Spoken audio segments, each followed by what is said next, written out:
Assalamualaikum warahmatullahi wabarakatuh. Waalaikumsalam warahmatullahi wabarakatuh. Kita hari ini kembali lagi membahas ada pemikiran hukum Syekh Akbar Ibnu Arabi sama saya Gigi Lubis dan Mas Ahmad Junaidi. Di sini pemikiran hukum Syekh Akbar Ibnu Arabi. Kitabnya yang mana, Mas? Pemikiran hukum, Mas? Kalau saya mengambilnya dari sini, ini sudah merangkum dari pemikiran-pemikiran hukum Syekh Akbar yang tersebar di karya-karyanya. Kalau karya Syekh Akbar sendiri itu di kitab magnum opusnya yang berjudul Al-Futuhat Al-Makkiyah. Al-Futuhat Al-Makkiyah, ya. Di situ banyak. Cuma ini oleh Syekh Mahmud Al-Ghurab itu dikumpulkan, kemudian dianalisis, dikomentari oleh beliau. Nah, Syekh Mahmud ini siapa, Mas? Ini Syekh Al-Azhar, Kairo Mesir, yang banyak menulis karya tentang Syekh Akbar, terutama pemikiran-pemikirannya. Ada tafsirnya, ada fikihnya, kemudian ada juga pemikiran-pemikiran teologis dari Syekh Akbar. Itu beliau yang banyak menulis karya. Ada satu set itu, Mas, yang putih-putih itu. Oh, itu dari sana semua ya. Ini impor, Mas, ya? Iya, dari Mesir, langsung dari perpustakaan keluarga. Oh, jadi ini diproduksi sama keluarga, sama turunannya keluarga. itu ya? Turunannya. Jadi buku putih, ndak sampulnya ndak macam-macam, buku putih sederhana.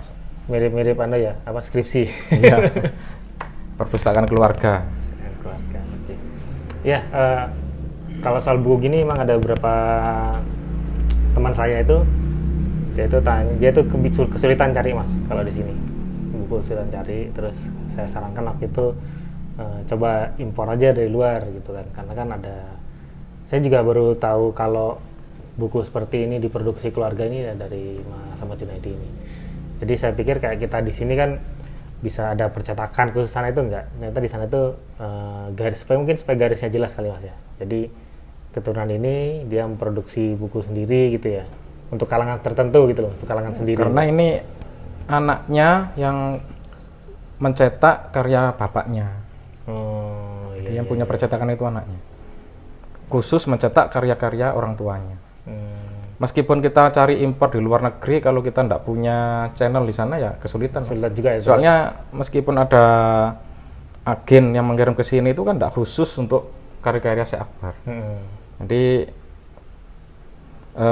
koneksi saya yang ada di Mesir itu ya ketika mencarikan karya Syekh Akbar itu ya keliling dari kota ke kota dan seterusnya, dari toko ke toko.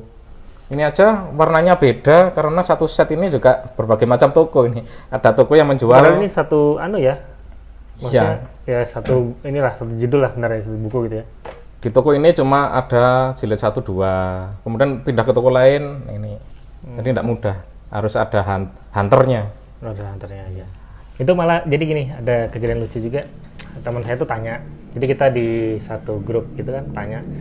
Saya mau cari buku.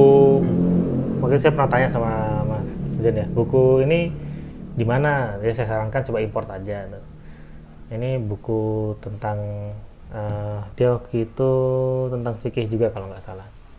Tapi terus ada komentar, Mas, yang lain belakang komentar. Maksudnya, kita tuh belajar itu hanya dari Al-Quran. Wah, bukannya panjang lah ceritanya. Terus baru saya jelaskan, sebenarnya buku ini kalau di sini mungkin seperti kayak ensiklopedia, kayak buku bacaan pada umumnya gitu loh. Nah, jadi banyak yang salah tangkap. Ada yang bilang kitab kuning dan sebagainya itu pegangan yang selain Al-Quran. Mungkin karena sama-sama huruf Arab, jadi tangkapnya beda gitu, Mas. Pandangannya beda. Ini kita kembali lagi, kita membahas tentang spiritualitas hukum Islam. Ini kemarin disebutkan bagaimanapun pandangan-pandangan dan praktek para tokoh sufi sejak masa awal secara esensial sebenarnya telah mengokohkan asumsi bahwa sufisme atau spiritualitas dengan berbagai aspeknya adalah bagian inheren dari syariat Islam, dan bahwa penyimpangan-penyimpangan yang muncul tidak lain adalah suatu kesalahpahaman, misinterpretasi di pihak sufi dan bukan sufisme. Ini Bagaimana ini Mas? Maksudnya dengan berbagai aspeknya bagian inherent dari syariat Islam. Ada penyimpangan, tidak lain adalah kesalahpahaman dari di pihak sufi dan bukan sufisme. Gimana? Ya. Kalau di dalam masa Rasulullah kan tidak ada ilmu fikih, ilmu tasawuf, ilmu kalam kan nggak ada. Semuanya inherent dalam ajaran yang bernama Islam. Tapi kemudian setelah lewat berbagai macam generasi, kemudian Islam menyebar ke banyak wilayah, kan yang memeluk agama Islam itu bukan hanya orang Arab saja. Jadi banyak yang tidak menguasai bahasa Arab. Seperti ketika masuk ke Indonesia kan, orang Indonesia pada waktu itu kan juga tidak bisa bahasa Arab. Sehingga kemudian semakin lama maka Islam itu kan butuh sistem untuk mempelajarinya. Di bidang hukum nanti berkembang ilmu fikih, di bidang akidah nanti berkembang ilmu kalam, di bidang spiritualitas itu nanti berkembang ilmu tasawuf. Karena Al-Quran itu kan isinya cuma 3. Yang pertama akidah. Kandungan Al-Quran itu membicarakan 3 hal ini. Yang pertama akidah, yang kedua akhlak, yang ketiga syariat. Akidah nanti berkembang menjadi pembahasan ilmu kalam. Ayat-ayat yang berisi akidah itu nanti dipelajari oleh ilmu yang bernama ilmu kalam. Kemudian yang kedua akhlak.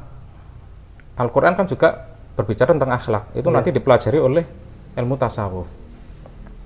Kemudian ayat-ayat hukum di dalam Al-Quran kan banyak juga hukum haji dan halal haram dan seterusnya itu nanti dipelajari oleh mawaris sebagainya gitu ya.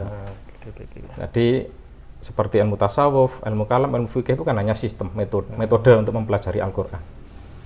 Jadi banyak kitab fikih yang banyak itu berjilid-jilid itu yang mempelajari Al-Quran, tapi yang dipelajari khusus hukumnya. Tuh, dan seterusnya. Tadi ada makanya itu Mas ya, ada misinterpretasi.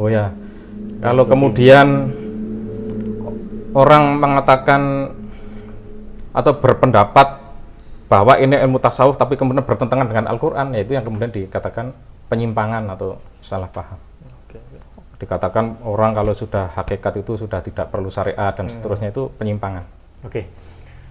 Karena sesungguhnya Allah memberikan taklif kepada hambanya dengan 2 hal di dunia. Pertama syariah, kedua hakikah. Syariah ada pada sisi lahiriah, syariah adalah baju bagi hakikah, sedang tentang menjalankan beban syariah dan kemaslahatan.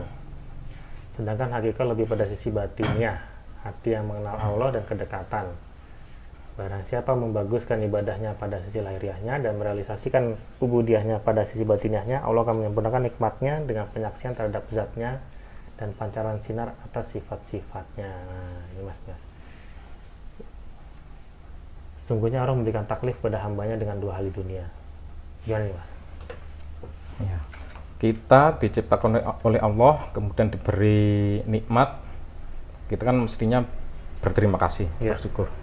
Lah, ketika manusia berterima kasih, bersyukur itu kan tidak tahu caranya. Maka Allah menurunkan syariat supaya manusia itu bisa mengenal dirinya, menyembah dirinya, dan bisa berterima kasih melalui ibadah itu, bisa berdoa dan seterusnya. Itu fungsi syariat itu seperti itu. Tujuannya ya supaya berkomunikasi dengan Allah. Kalau tidak ada syariat, bagaimana kita bisa mengenal Allah? Bagaimana kita bisa mendekat kepada Allah? Itu dulu kalau dari sisi spiritualitas itu zaman dulu raja-raja itu sebelum turun agama, mereka itu ada masa-masa tertentu mencari gunung, naik masih ke tempat yang lebih tinggi, terus mereka semacam mungkin kalau sekarang kita bilang berdoa atau merenung ya, karena itu kan belum ada mas, belum turun satu ajaran agama kan belum turun, kan mereka mencari jati diri kan. Apa saya ini siapa gitu kan, siapa yang menciptakan ini gitu kan. Berarti itu menunjukkan fitrah manusia itu memang mencari kekuatan atau sesuatu yang berada di luar jangkauan dirinya. Itu fitrah. Jadi banyak yang kalau kita lihat itu animisme dinamisme itu kan dari benda yang besar, yang tinggi, pohon ya besar tinggi, karena pada dasarnya manusia mencari gitu, dia mencari ini apa, kenapa tujuannya diciptakan, apa yang harus saya lakukan gitu. Iya, kekuatan adikodrati, mencari kekuatan adikodrati. Nah ini Maksudnya gimana Mas? Sesungguhnya Allah memberikan taklif pada hambanya dengan 2 hal di dunia. Taklif itu ya beban. Oh, beban itu ya. Kewajiban. Ini syariah sisi lahiriah gitu ya. Baju bagi hakikoh. Menjalankan beban syariah dan kemaslahatan. Hakikoh lebih pada sisi batiniah. Berarti tadi Mas ya, ibadah sebagainya itu kan masuk di syariah ya. Iya, syariah. Sebagai bajunya. Tujuannya supaya mencapai hakikat. Tapi tidak semua orang yang mengerjakan syariat itu otomatis bisa mencapai hakikat. Hakikat. Pada sisi bagusnya ibadahnya, pada sisi lahiriahnya. Hakikat itu tidak bisa dicari kecuali dengan syariat. Tapi orang yang melakukan syariat, menjalankan syariat belum tentu mencapai hakikat. Kadang banyak. Jadi gini. Di masa-masa ini tahun 2000 mulai 2010 kan banyak orang yang tingkat kesadarannya meningkat ini dia mencari ya Mas, yang menjadi lebih baik, yang menjadi ini gitu, ada yang belajar tasawuf dan sebagainya gitu kan. Itu saya pernah ketemu orang, kenalin teman saya gitu, mungkin teman saya mau ngomong sama temannya ini agak susah gitu. Jadi Mas ini teman saya mau ketemu Mas, oke boleh nggak apa ketemu. Jadi dia cerita si Fulan ini ceritalah gitu kan, saya ini mempelajari tasawuf Mas. Oh ya bagus dong gitu kan, berarti untuk mengenal Allah lebih dekat gitu. Ini dengan metode walian. Saya udah mulai bingung kan, walian itu maksudnya gimana Mas? Arema gitu. Arema. Jadi itu apa, diwali itu jagat diwali katanya. Waduh apalagi nih orangnya. Itu gimana Mas? Mas jelaskan Mas kan kita harus di satu sisi kita kan apa sih maksudnya itu kan kita nggak bisa langsung menjudge sesuatu, kita harus tahu harus tahu dulu. Jadi menurut metode yang diajarkan ke beliau ini syariat hakikat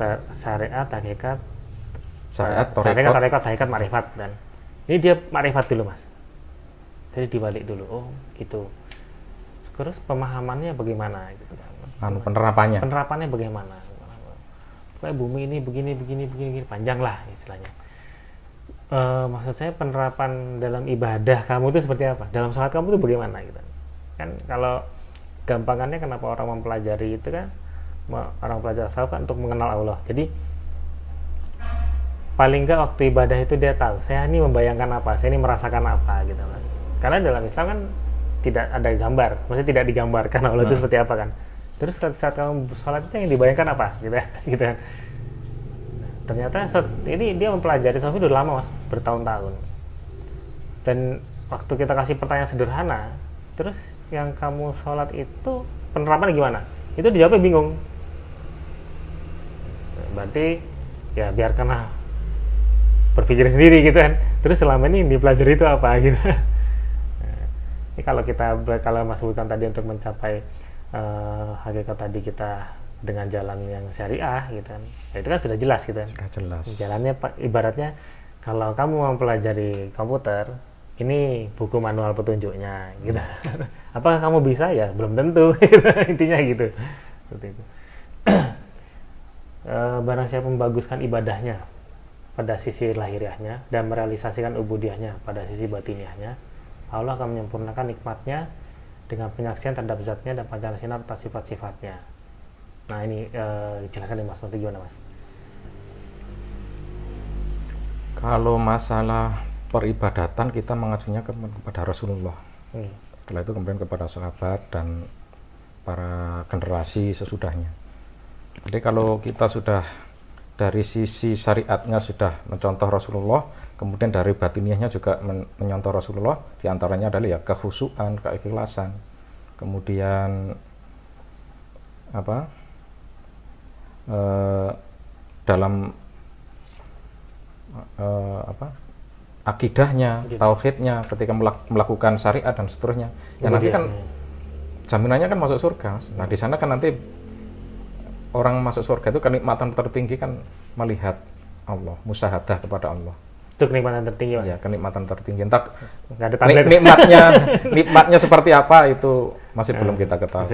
Kalau kita kan sekarang nikmatnya ya makan enak, punya HP canggih, punya laptop canggih, punya kendaraan bagus kan gitu. Tapi bidadari, bidadari atau istri dan seterusnya.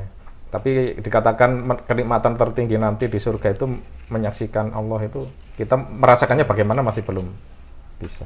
Itu kenikmatan tertinggi ya. Pancasila atas sifat-sifatnya. Memberinya ilmu laduni yang dengannya dia bisa mengurai segala kesulitan pemahaman serta akhirnya meninggikan derajatnya. Ini di video kita kemarin ada yang tanya, Mas, masalah ilmu kemarin itu ada yang tanya. Zauk.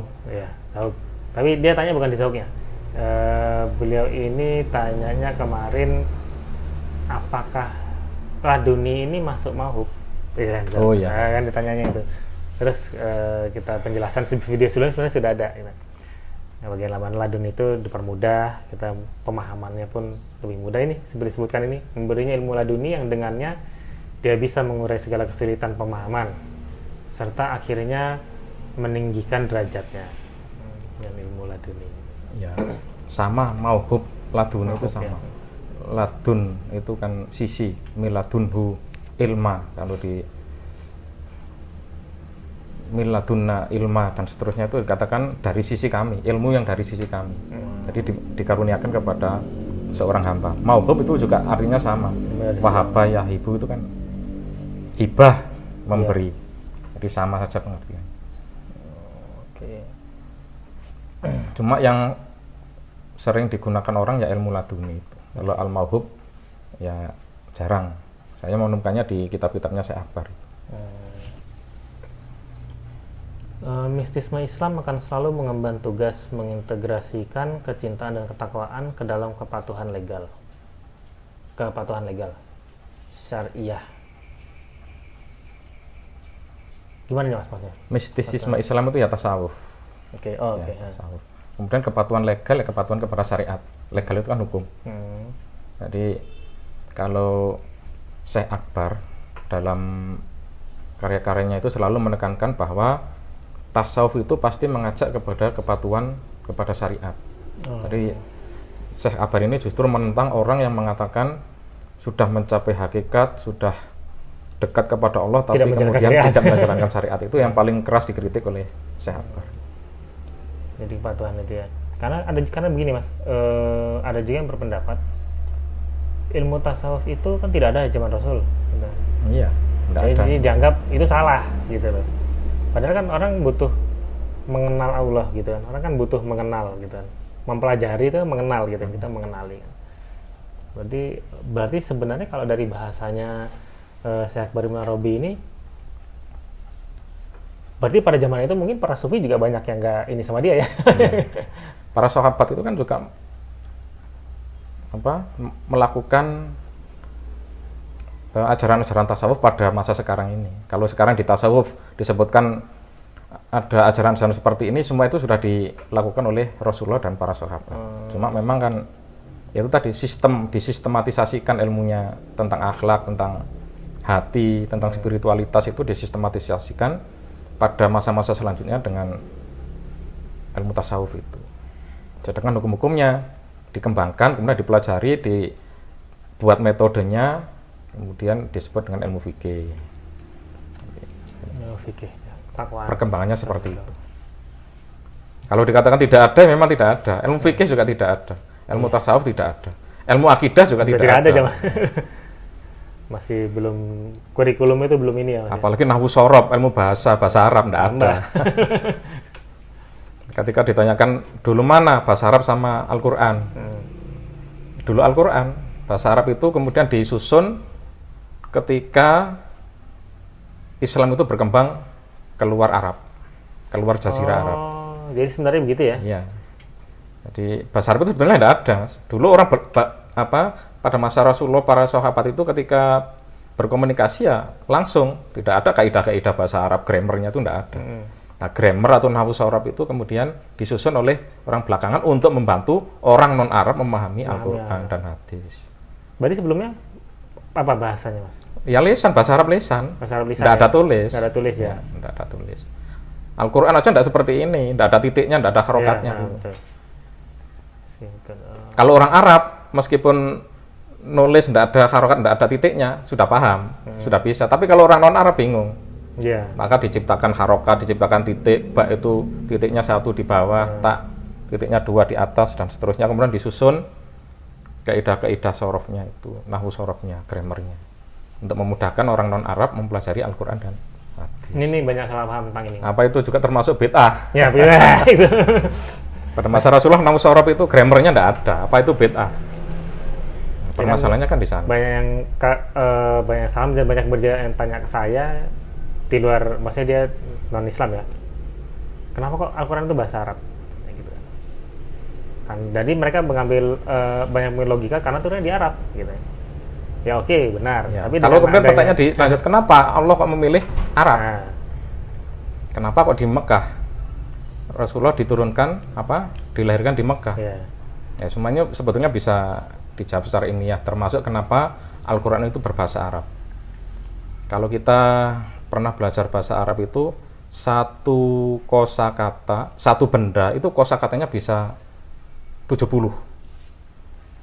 Satu benda. Misalnya bulan. Bulan itu ada Al-Qamar, Al-Badru. Terus singa itu ada Al-Asad, kemudian Al-Haidar dan seterusnya. Nah, ketika pemakaian itu bukan semata-mata banyak terus tidak ada maknanya, semua itu ada maknanya. Ya kayak saya juga pernah tanya. Nah, yang bisa memahami itu orang Arab, kalau orang non Arab tidak bisa. Ketika kosakata ini dipakai, maka itu sudah mempengaruhi mindset mereka. Oh gitu ya. Al-Badru, bulan, Al-Qamar bulan. Tapi kalau Al-Badru itu digunakan untuk memuji wajah orang. Wajhuka kal-badri atau wajhuki kal-badri, wajahmu itu bagaikan bulan purnama. Kalau dikatakan wajhuki kal-qamar, tersinggung.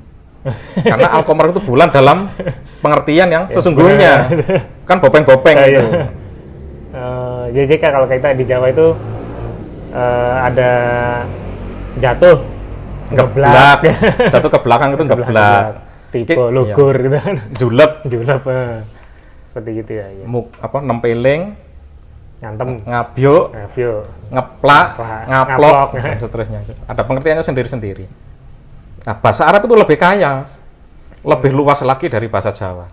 Kenapa kemudian di Indonesia itu pengajian kitab itu selalu diterjemahkan dengan bahasa Jawa di pesantren-pesantren? Kalau kita ngaji kitab, ya karena bahasa Jawa itu paling bisa menerjemahkan bahasa Arab. Gitu ya. Karena kosakata lebih kaya ya. Yang lebih kaya. Oh iya betul. Nah, ketika Al-Qur'an itu disampaikan, yang paham ini bukan bahasa manusia ya orang-orang Arab. Orang-orang Arab yang paling cerdas, yang menguasai sastra pada waktu itu. Umar bin Khattab, Utsman bin Affan, itu ketika dibacakan ayat Al-Qur'an itu langsung tahu ini bukan bahasa manusia. Kalau kita orang Indonesia tidak bisa membedakan. Masuk telinga kanan, keluar telinga kiri, enggak ada kesan apa-apa. Enggak berhenti, enggak diproses. Enggak ada kesan apa-apa. Oke. Rasa bahasanya tinggi orang Arab itu. Ya, saya juga pernah tanya itu kenapa kok selalu disebutkan 72 bidadari, 72 aliran agama, Baradianis dan sebagainya. Tapi ini enggak tahu ya saya benar atau enggak ya. Saya pernah tanya itu, ada yang jawab karena sebenarnya dari sisi bahasa itu artinya banyak. Akeh gitu, banyak. Jadi dituliskan seperti itu gitu. Jadi kadang saya kalau melihat ada orang-orang tertentu yang dia ngutip satu ayat diterjemahkan dari terjemah loh ya Mas, terjemah bahasa Indonesia langsung diterjemahkan, ditafsirkan sendiri. Berarti itu lebih ke opini ya sebenarnya, bukan tafsir gitu ya. Terjemah itu sebetulnya tidak ada.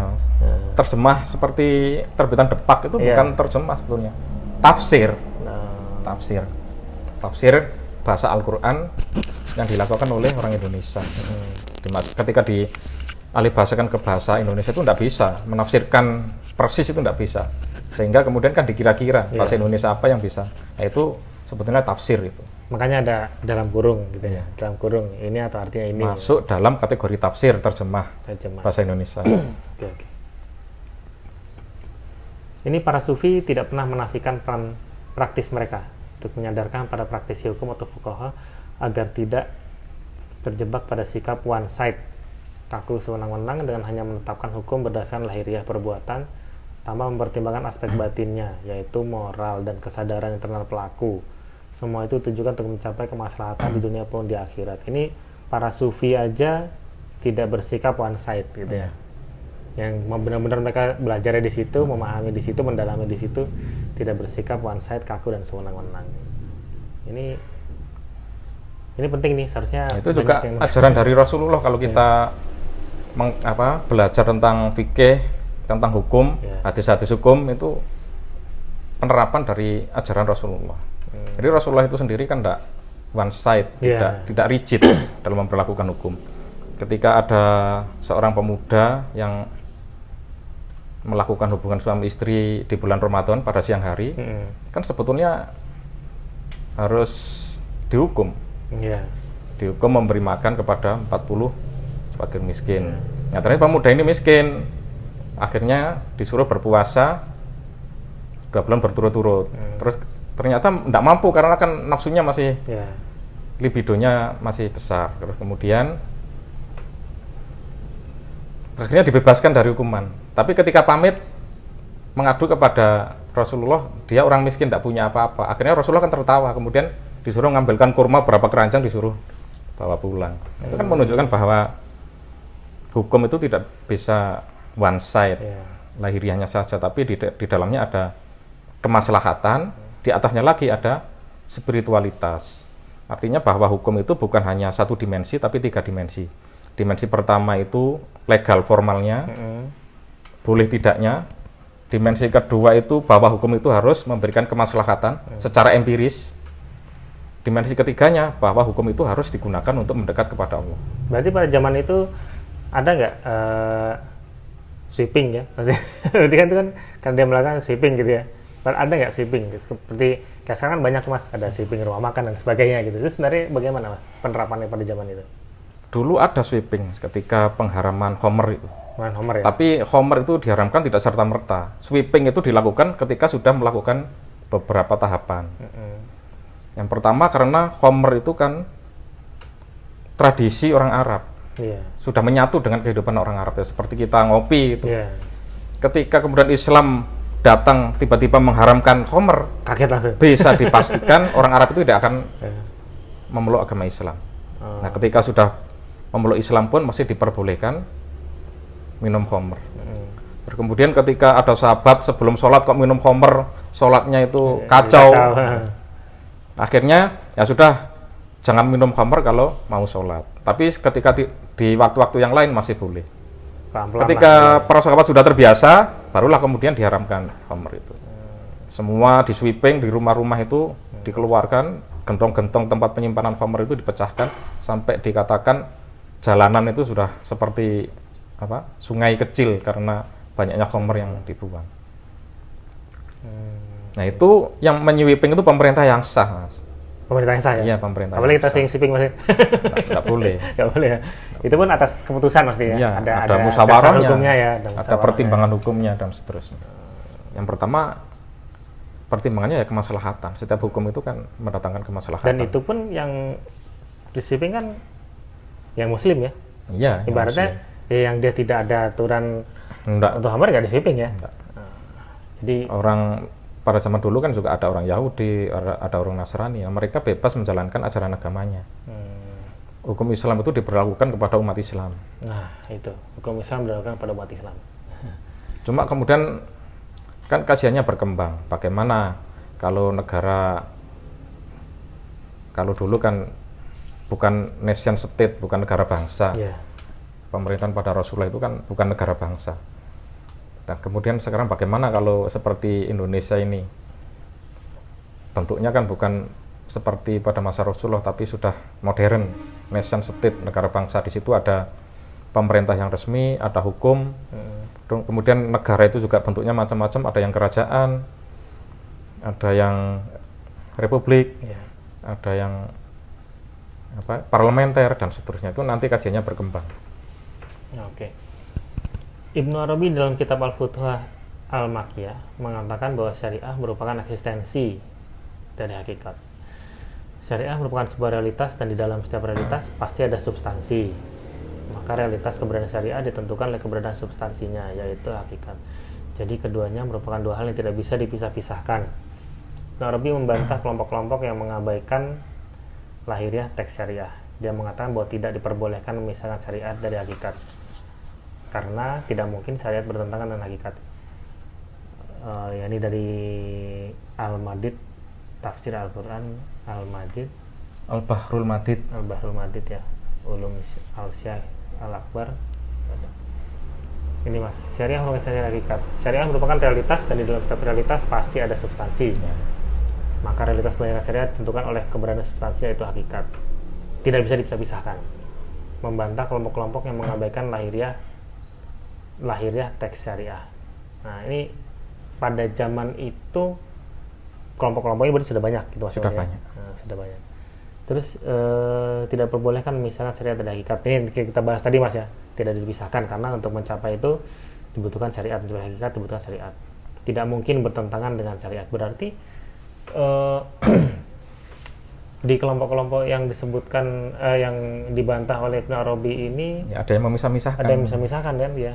Kalau yang mengatakan bahwa hukum Islam itu hanya teksnya, itu ya para ulama hukum yang mendekat kepada penguasa. Oh gitu. Sedangkan yang mengatakan yang penting itu batinnya saja, itu memang ada gerakan sufi yang bernama batiniyah itu, al-batiniyah. Ini banyak Mas yang nggak tahu tentang pada zaman itu ada ulama yang dekat dengan pemerintah dan dimanfaatkan itu, dan ada ulama juga yang menjalankan yang sebenarnya secara batiniyah gitu kan. Ini banyak yang nggak tahu Mas masalah ini, karena di mindsetnya banyak orang ulama ya sudah ulama gitu, tidak ada hitam putih abu-abu gitu, padahal sebenarnya sejak banyak zaman macam itu udah ada macamnya gitu. Apalagi pada zaman sekarang gitu. Tidak perbolehkan misalnya syariat dan hakikat. Gagasan seperti itu kan muncul karena kondisi sosial pada waktu itu. Dan kedua belah golongan yang ekstrim ini itu merusak ajaran agama pada waktu itu, sehingga Syekh Akbar perlu mengungkapkan gagasan-gagasannya ke publik dalam bentuk karya-karya. Ini pada zaman itu dia termasuk minoritas yang berpikir seperti ini gitu maksudnya? Ya, termasuk minoritas. Kalangan sufi yang seperti Syekh Akbar ini termasuk minoritas. Yang banyak tuh ya ulama yang dekat dengan penguasa dan gerakan-gerakan batiniyah itu. Bahkan di tempat lain dia mengatakan syariat itu sendiri merupakan hakikat. Di tempat lain syariat itu sendiri merupakan hakikat. Ini jangan Mas. Hakikat dasar dari syariat, dan syariat dasar untuk mencapai pengetahuan hakikat. Oh tadi ya yang ada sebutkan. Menyatu tidak bisa dipisahkan. Setiap hakikat yang diperkuat. Setiap benda itu kan punya 3 dimensi: eksistensi, esensi, dan substansi. Setiap hakikat yang tidak diperkuat oleh syariat adalah kesindikan. Zindik. Dari orang-orang batiniyah itu yang mengatakan kalau sudah dekat kepada Allah tidak membutuhkan syariat, itu zindik. Berarti pada zaman itu mama gini Mas kasarannya, dia tidak membutuhkan syariat gitu ya. Bila dia merasa dekat dengan Allah tidak membutuhkan syariat, apa berarti dia tidak membutuhkan sholat juga? Dia tidak membutuhkan ibadah juga? Ya seperti orang aliran kebatinan ya. Di kalangan masyarakat kita kan juga banyak itu orang kebatinan. Pokoknya ingat Tuhan. Yang penting eling. Penting eling. Ya seperti itu. Karena ya ibadah itu sendiri dari orang-orang batinnya itu secara hukum itu ya tidak mau dikekang oleh syariat. Jadi misalnya ketika melakukan perbuatan dosa atau maksiat, dia mengatakan hakikatnya tidak seperti itu. Gitu. Itu kan baik, sebenarnya itu salah paham. Pemahaman yang salah gitu. Misinterpretasi tadi sebutkan interpretasi. Salah memahami ajaran-ajaran agama. Atau mungkin ya diambil enaknya aja. Jadi ya pokoknya enaknya ini, terus dia ada solusi yang dia pikirkan sendiri gitu. Ya ternyata setelah ditelusuri oleh Syekh Akbar sendiri, memang ada motivasi-motivasi seperti itu. Oh gitu. Pernah kejadian raja pada masa, seorang khalifah pada masa Syekh Akbar itu sering tidak puasa pada bulan Ramadan. Setelah ditanya oleh Syekh Akbar, ternyata ada ulama, ada ahli fikih kerajaan yang mengatakan, oh enggak apa-apa karena seorang raja itu tugasnya berat dan seterusnya. Nah, ternyata memang pendapat para ahli fikih kerajaan ini begitu semua. Iya, tidak sesuai dengan pertimbangan-pertimbangan hukum yang ada di Al-Quran dan hadis Nabi. Hanya untuk mencari muka, kemudian memberikan fatwa pesanan, memberikan stempel setiap kebijakan dari penguasa. Itu yang kemudian dikritik keras oleh Syekh Akbar dalam karya-karyanya. Jadi pada zaman itu juga banyak Mas ya, fatwa-fatwa yang rada-rada nyeleneh gitu ya? Banyak. Dan ini merupakan musuh bebuyutan dari Syekh Akbar. Karena merasa posisinya terganggu oleh gagasan-gagasan dari Syekh Akbar. Kalau kita baca karya-karyanya Syekh Akbar itu kan pasti ada kritikan-kritikan. Yeah. Ibnu Arabi juga berpendapat bahwa taklif syariat itu sesuai persis dengan hakikat keberadaan manusia. Sesuai persis dengan hakikat keberadaan manusia. Barang siapa mengaku bahwa dirinya memahami ilmu hakikat, akan tetapi tidak mengakui taklif syariah adalah dari sebodoh-bodohnya manusia. Wah, ini keras nih kritikannya ini. Iya, bahasanya keras. Bahkan kasar. Ibnu Arabi memperingatkan siapapun untuk tidak mendebat para ahli syariah karena menurutnya mereka adalah para pemegang kebenaran. Seandainya berdebat pun hendaklah berdebat dengan cara yang baik.